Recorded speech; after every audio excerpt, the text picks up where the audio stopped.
ಮಾರುಕಟ್ಟೆ ತರಕಾರಿಗಳನ್ನು ಕೊಳ್ಳುವಾಗ ಬಹಳನೇ ಜಾಗರೂಕರಾಗಿರಬೇಕು.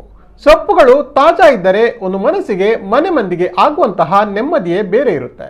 ಆದರೆ ಈ ತಾಜಾ ಸೊಪ್ಪುಗಳ ಹಿಂದಿನ ಅಸಲಿ ಕಹಾನಿಯನ್ನ ನೋಡಿದ್ರೆ ಇನ್ಮೇಲೆ ಸೊಪ್ಪು ಸಹವಾಸವೇ ಬೇಡ ಎಂದು ನೀವು ಅಂದುಕೊಳ್ಳಬಹುದು. ಸದ್ಯ ಸೋಷಿಯಲ್ ಮೀಡಿಯಾದಲ್ಲಿ ವಿಡಿಯೋ ಒಂದು ವೈರಲ್ ಆಗುತ್ತಿದೆ.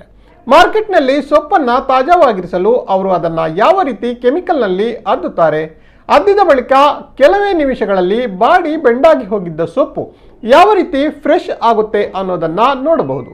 ನಿಜಕ್ಕೂ ಈ ವಿಡಿಯೋ ನೋಡಿದ ಮೇಲೆ ಮಾರುಕಟ್ಟೆಯಲ್ಲಿ ಸೊಪ್ಪು ತರಕಾರಿ ಹಣ್ಣುಗಳನ್ನು ಖರೀದಿಸುವಾಗ ನಾವು 10 ಬಾರಿ ಯೋಚಿಸುವಂತಾಗಿದೆ.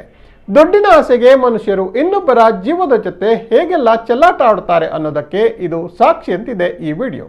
ಆದ್ದರಿಂದ ನಮ್ಮ ಮನೆಯಲ್ಲೇ ಹೆಚ್ಚು ಹೆಚ್ಚು ತರಕಾರಿಗಳನ್ನು ಬೆಳೆಸುವ ಮೂಲಕ ಇದನ್ನು ಬಳಸೋದು ನಮ್ಮ ಆರೋಗ್ಯಕ್ಕೆ ಕೂಡ ಬಹಳ ಒಳ್ಳೆಯದು.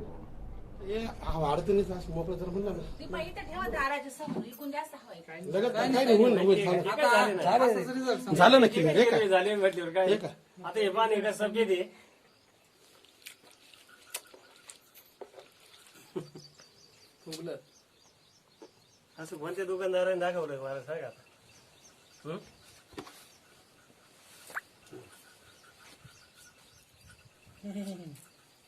एक एक झाड पाहिजे तुम्ही याच्यात आहे ना, कोणतं पण तुमचं एक एक झाड पा पूर्ण झाड सगळं ऍक्टिव्ह करून टाका. आणि तुम्ही आता हे दोन आहेत